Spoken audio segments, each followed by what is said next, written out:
안녕하세요, 성입니다. 자, 오늘은 9월 16일 금요일이고요. 지금 6시 82분 지나고 있습니다. 날씨가 딱 좋네요. 지금 21도 정도 되고요. 거의 맑은 하늘 날씨, 맑은 하늘입니다. 구름이 조금 떠 있긴 한데 햇빛이 잘 이렇게 스며드는 날씨. 이런 느낌.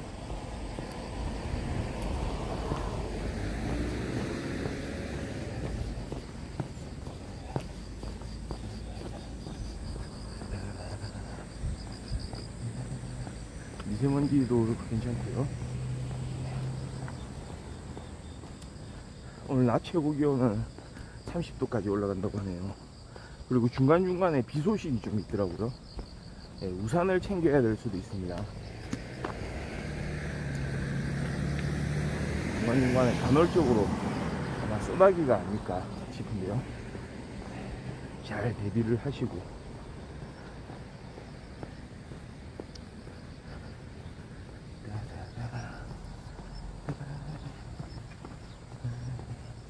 오늘은 말이죠,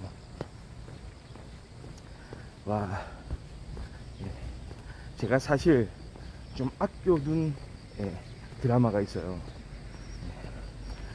뭔지 아세요? 이번에 사실 추석 연휴 때 또 정주행을 한 드라마인데요. 힌트가 육부작이라는 겁니다. 육부작 드라마. 그러면 이제 딱 느낌이 옵니다. 공중파 방송 드라마는 아닐 것이다. 육부작 미니 시리즈, 연속극 이런 게 아니다. 한 방에 그냥 다 올려져 가지고 정주행 할 수 있는 이런 드라마. 네, 그렇습니다. 넷플릭스의 바로 수리남입니다. 처음에 저는 딱 수리남이 넷플릭스에 떴을 때 이거 조금 약간 의아한 생각. 그러니까 하정우, 그 다음에 황정민, 박혜수, 그 다음에 또 누굽니까? 우리 조연으로 참 감초 연기 많이 보여주는 조우진 배우. 이런 걸출한 배우들이 다 출연을 하잖아요. 근데 좀 이렇습니다. 의외로, 그러니까 물론 다 제가 이제 좋아하는 배우들이긴 한데 너무 출연진이 화려해요. 이거는 거꾸로 제 개인적인 느낌입니다. 출연진이 이렇게 너무 화려하면은 약간 뭐라고 할까요? 부담스럽다고나 할까요? 그러니까 예를 들어서 거꾸로 제가 딱 어떤 콘텐츠, 영화나 드라마를 픽을 할 때 출연진이 너무 화려하면 오히려 픽을 좀 안 하게 돼요. 예컨대 황정민, 하정우, 박혜수 마찬가지고요. 한 사람씩 메인 주인공이고 메인 연기자가 되고 나머지 이제 조연 연기자들, 그 다음에 단역 배우들 이렇게 드라마나 영화가 꾸려지면은 또 이번에 황정민 영화 재밌는 거 나왔겠구나, 하정우 영화 이번에 또 나왔네, 이렇게 생각을 했을 거예요. 다 제가 좋아하는 배우들이니까 별로 부담 없이 딱 이렇게 봤을 텐데, 문제는 이 많은 배우들이 다같이 말이죠, 하나의 드라마 안에서 이렇게 이제 열연을 보여줄 것이다 라는 생각으로 드라마를 봤을 때 뭔가 하나 드라마 자체에 뭔가 문제가 있다든지, 그 문제는 좀 재미가 없는 거겠죠. 이것도 참 개인적인 그런 어떤 느낌이긴 하지만 그런 영화들이 있을 수가 있잖아요. 조금 이제 이런 유사한 경험을 했던 게 최근에 바로 비상선언이었거든요. 비상선언의 출연진들 한번 보세요. 어마어마하거든요. 이병헌 배우, 송강호 배우, 전도연, 그 다음에 임시완, 김남길, 박해준, 화려하잖아요. 근데 어땠습니까? 영화의 내용에 대한 판단은 각자가 하겠지만, 그럼에도 불구하고 이 배우들의 연기가 말이죠, 하나의 영화 속에서 정말로 이 배우들의 다양한 개성이 이렇게 묻어 나올 수 있는 것인가 하는 거는 또 다른 얘기거든요. 오히려 좀 부족할 가능성이 많아요. 그런 부분들이 대거 출연을 했다. 그러니까 완전 이제 대형 이제 영화 배우들이 한 10명이 출연했다. 그렇다고 그 영화의 질이 올라간다는 보장이 없습니다. 오히려 그 반대가 되는 경우들이 많다는 거죠. 저는 좀 약간 그런 생각을. 그러니까 어떻게 생각하면은 수리남 같은 경우에는 그렇게 많지는 않지 않느냐.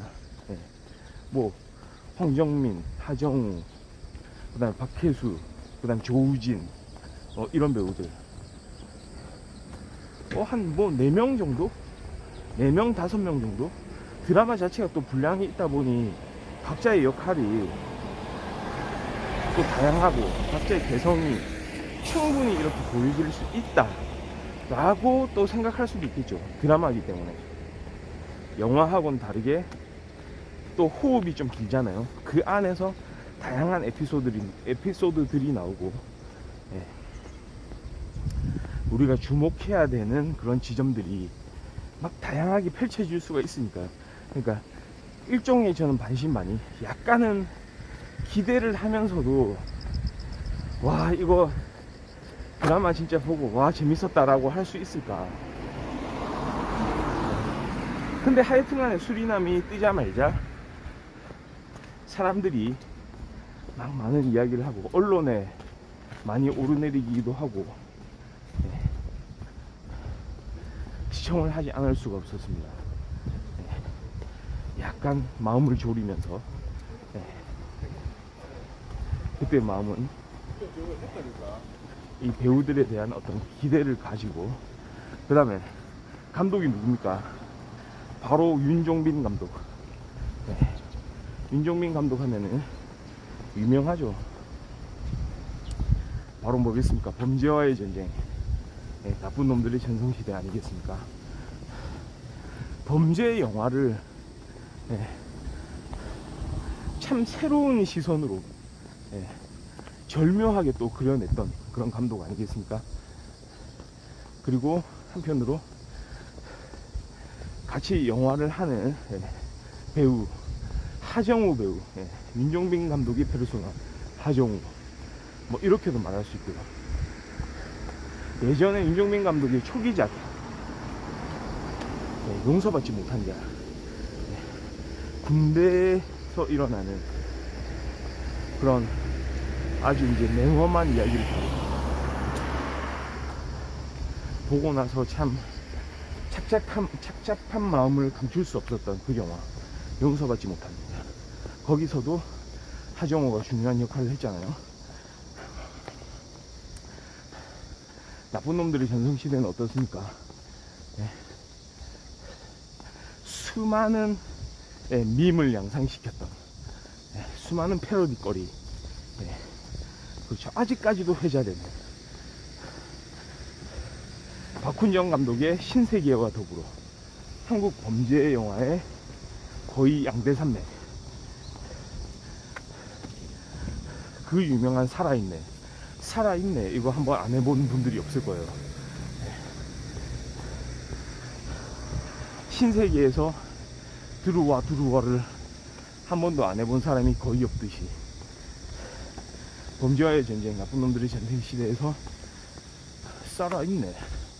이거를 안 해본 사람이 거의 없을 듯 합니다.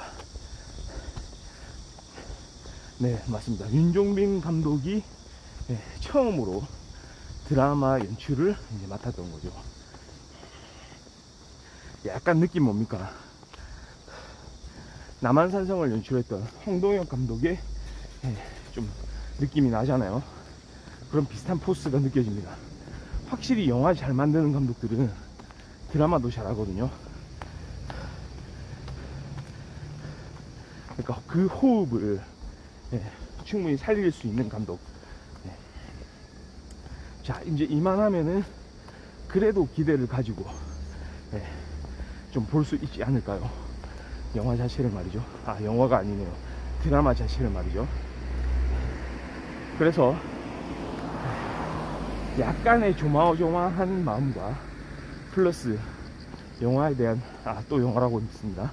드라마입니다. 드라마에 대한 기대감으로 수리남 1화 버튼을 이렇게 살짝 클릭을 하게 되죠.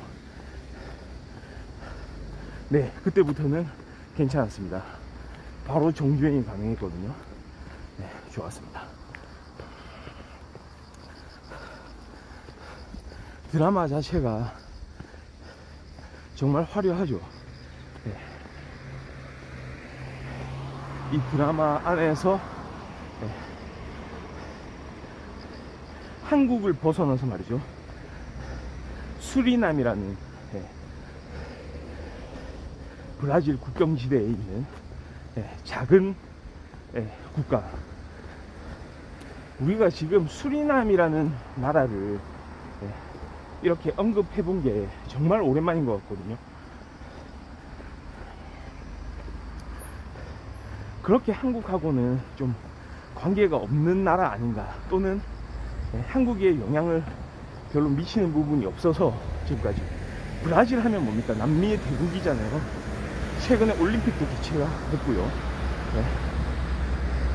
그 다음에 축구로 너무나도 유명한 나라이기 때문에 이런저런한 관계들이 한국하고도 많죠. 근데 수리남이다, 남미의 조금 이제 작은 나라, 작은 국가, 한국인들한테는 어느 정도 좀 가려져 있던 국가, 이런 국가에서 일어나는 어떤 범죄, 그런 행위, 거기에 또 선량한 한국 사람이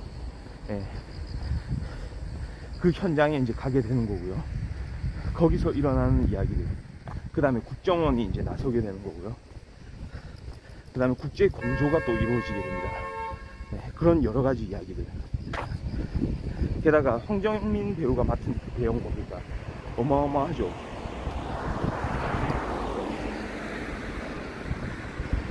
그 수리남 현지에서 마약 왕으로 활동하는 겁니다. 그렇죠? 그러면서 또 목사 활동도 하고 있죠. 교회의 지도자로서 많은 도민들, 그 다음 현지인들을 이렇게 끌어들여서 자기 사람을 만드는 그런 일에도 탁월한 능력을 보이는 거죠.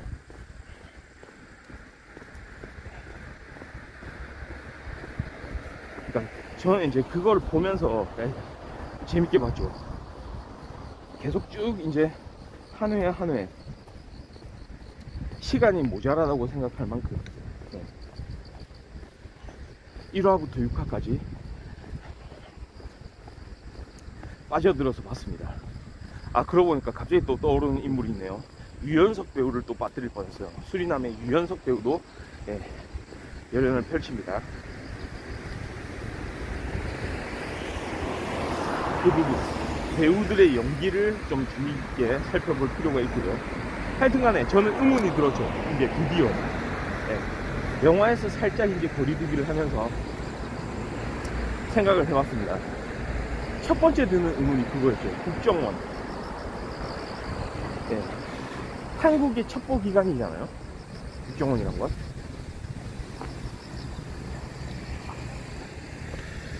말하자면은 미국에는 CIA가 있을 것이고, 그 다음에 뭐 영국에는 뭐 MI6가 있고, 그 다음에 이스라엘은 그 유명한 모사드가 있고, 그쵸? 한국에는 국정원이 있습니다. 과연 국정원이 이런 국제범죄에, 특히 이 작은 나라 수리남에서 어떤 마약 밀매를 하는 조직에 대한 그 범죄를 소탕하기 위해서, 그러니까 그 범죄자를 체포하기 위해서 이렇게 많은 시간과 비용을 투자를 하면서 이 사건을 해결하기 위해서 발벗고 나설 것인가, 특히나 이런 위험한 작전을 수행을 할 것인가 하는 부분이었거든요. 그러니까 말하자면 첩보작전의 일환이에요, 어떻게 보면. 예를 들어서 우리가 영화를 이제 많이 보는데 CIA나 모사드 또는 MI6 같은 뭐 예를 들어서 007 영화, 제임스 본드, 수많은 영화들을 우리가 많이 보아오긴 했지만, 과연 한국이 무슨 이유로 한국의 그 첩보기관이 이런 일에 참여를 할 것인가 하는 생각을 좀 하게 되거든요. 왜냐하면 우리가 국정원 하면 그 당시, 물론 2000년대 한 중후반이긴 합니다, 여러가지 대북관계, 첩보활동 이런 쪽으로 우리는 많이 생각을 하고 있죠. 북한과 관계된 어떤 그런 활동들을 많이 할 것이다. 근데 거꾸로 한번 생각해보면 우리가 몰랐던 다른 국가들, 그러니까 북한뿐만이 아니고, 말하자면 그게 사실 맞거든요. 그런 어떤 정보기관으로서의 첩보활동을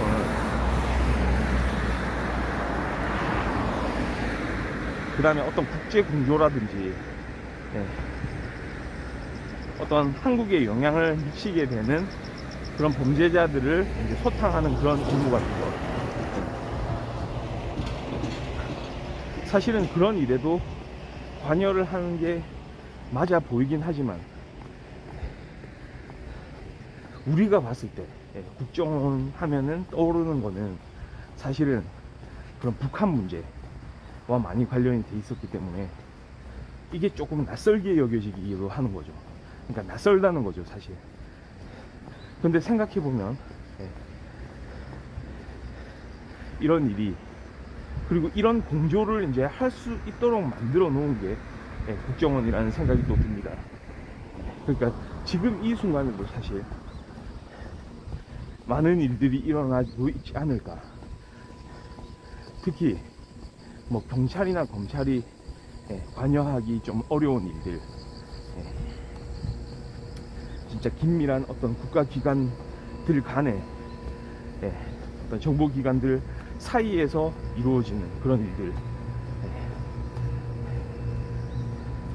서로 그 중요한 정보들을 나누고 극비에 막 이루어져야 되는 그런 일들,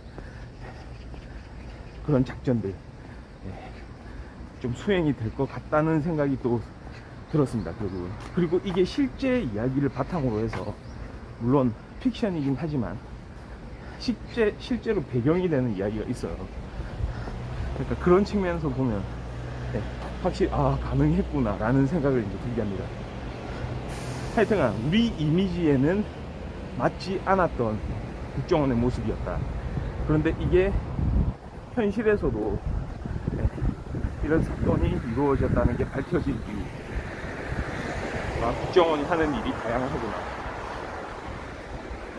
물론 이론적으로는 원래 할 수 있는, 원래 해야 되는 일이기도 하고요. 그런 부분에서 이제 평가를 좀 할 수가 있고요. 그 다음에 또 하나 궁금했던 거, 과연 그러니까 그 남미의 마약왕이 말이죠, 한국에서 건너간 그 범죄자, 그리고 종교단체를 이렇게 거느리는 그런 활동을 하는 사람이 그 남미, 그 작은 수리남이라는 나라 안에서 그렇게 큰 조직은 거느리고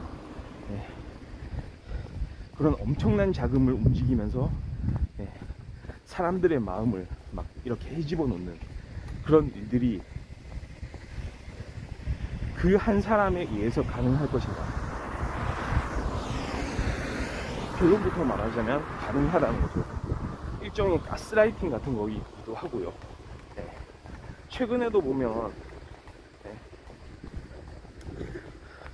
어떤 종교 단체에 대한 그런 뉴스 보도들이 많이 나오고 있죠.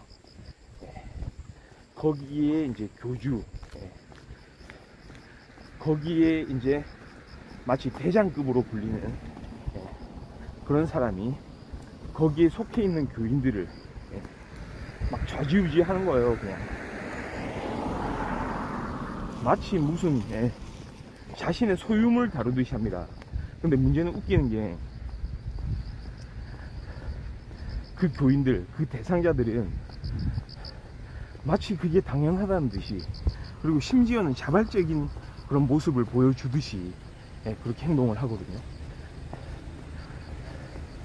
그러니까 그런 거죠. 진짜 진정한 가스라이팅이 어떤 억압에 의해서 사람들의 마음을 움직이는 게 아니고요, 스스로 자발적으로 그런 행동을 할 수 있게끔, 그런 마음을 먹고 그 행동을 하게끔 이렇게 결국 움직이게 만드는 거라는 거죠. 그런 부분에 있어서 탁월한 능력을 발휘하는 사람들이 좀 있습니다. 어차피 이 세상 자체가 물론 픽션이기도 하지만 그런 픽션을 자기 스스로 만들어내고 또 다른 픽션을 만들어내고 그 안에 사람을 다루는 방법을 잘 알고 있는 사람들이 좀 있어 보입니다.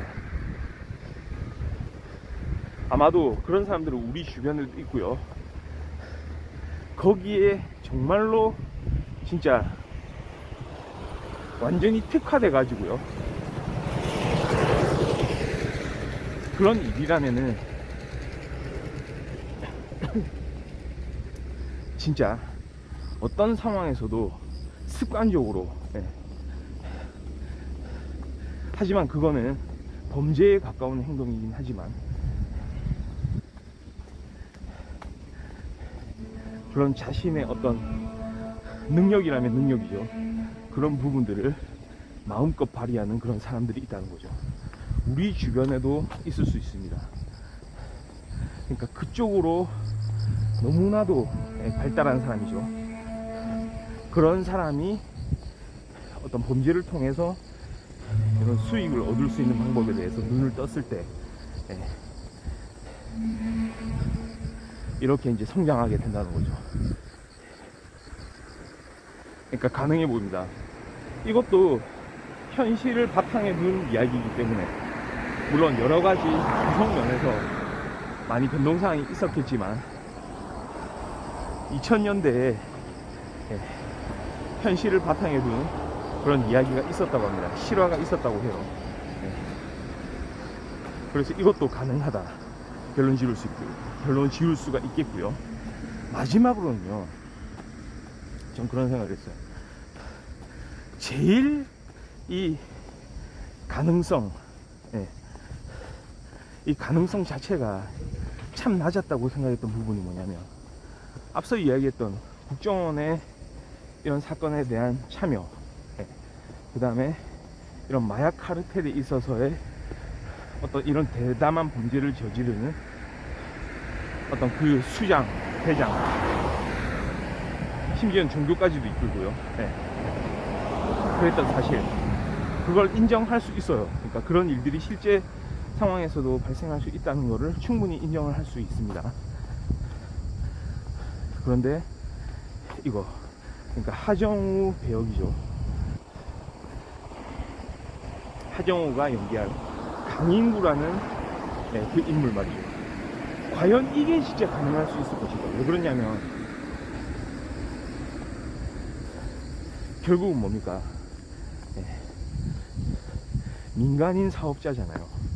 민간인 사업자로서 수리남에 돈을 벌기 위해서 그렇게 일을 하던 사람이에요. 어떻게 보면 선량한 사람이에요. 이 사람의 배경을 보면요, 물론 사업가적인 수완은 좀 많은 사람이에요. 그런데 뭐가 옳고 그르다 하는 거는 충분히 알고 있어 보입니다. 그 다음에 사실은 범죄하고도 좀 관련성은 떨어지는 사람이에요. 오로지 자신의 가족, 그리고 가족을 먹여 살리기 위해서는 많은 돈을 벌어야 되겠다는 생각, 그런 생각들로만 가득한 사람이에요. 근데 이 사람이 어떤 국제 공조 사건에 이렇게 투입이 된다. 자신의 생명이 어떻게 될지도 모르는 그런 마약 조직에 침투를 해서, 그러니까 국정원 요원들도 하기 힘든 그런 일들을 민간인 신분으로 이렇게 해 나간다. 그게 가능할까요?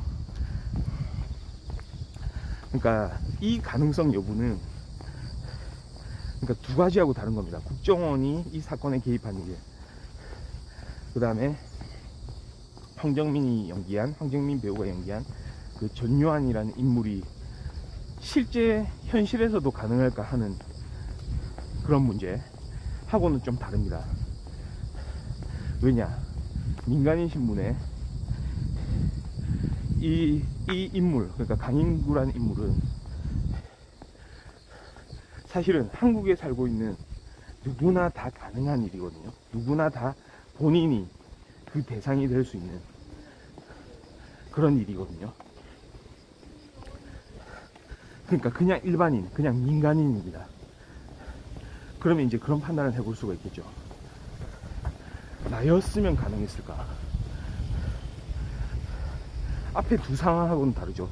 두 상황은 따로 떨어져서 그들이니까 가능할 수 있을 것이다 라고 생각을 할 수 있는 반면에, 이 강인구라는 인물은 그냥 민간인, 일반인이거든요. 나였다면 저 상황에서 저게 가능했을까? 나도 저런 행동을 할 수가 있었을까? 그걸 생각해 보면 됩니다. 그렇기 때문에 가능성이 가장 떨어져요, 제가 봤을 때는. 물론 그래서 이거는 영화다, 또 영화 아니죠, 드라마다, 그래서 이건 허구의 이야기다 라고 이야기를 할 수도 있겠지만, 이런 유사한 사건이 2000년대에 발생을 했다는 거죠. 그때도 민간인 신분의 그런 그 사업가가 이런 일에 가담을 하게 됐다는 거죠. 그러니까 그런 부분이 놀랍습니다. 당연히 영화나 드라마 소재로서는 완전 최상급 소재가 되는 거고요. 그러니까 물론 상상력에 의한 그런 드라마적 상상력 발휘된 부분이 많긴 하겠지만,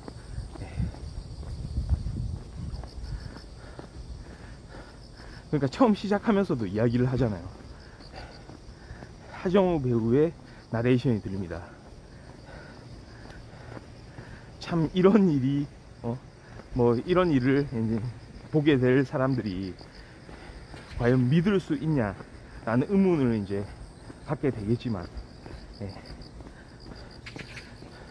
마치 허무맹랑한 이야기일 수도 있고, 그럼에도 불구하고 이거는 현실에서 일어날 가능성이 있는 그런 또 의미가 있는 일들이 펼쳐진다는 거죠.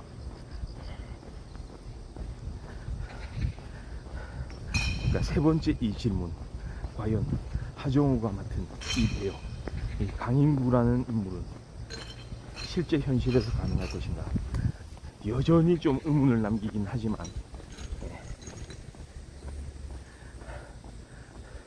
예전에 그러니까 뭡니까, 악마를 보았다를 보면, 김지훈 감독이 악마를 보았다, 최민식, 이병헌 배우 주연이죠.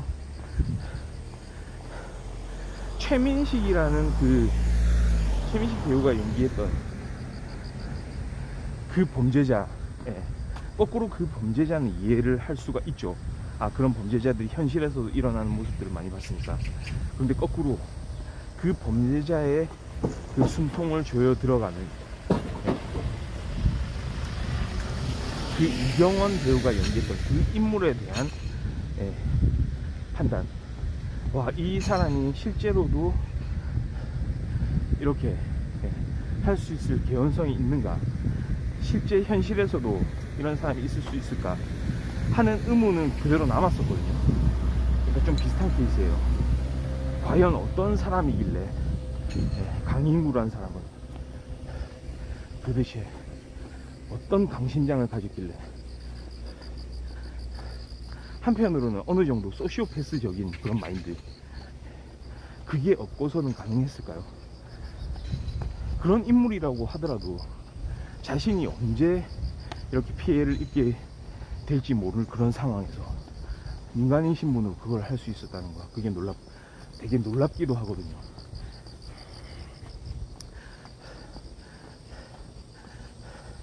그러나 실제 있었던 그런 사건들을 배경으로 만들어진 드라마라는 부분, 말하자면 어떤 의미에서는 가장 경이로운 부분이죠. 그러니까 저는 이제 그런 생각을 많이 하게 되더라고요. 강인구라는 인물, 와, 이 사람이 정말 가능할까? 그렇습니다. 자, 지금 시간이 7시 3분이 됐네요. 건능풍부의 오늘 방송 여기까지 하고요.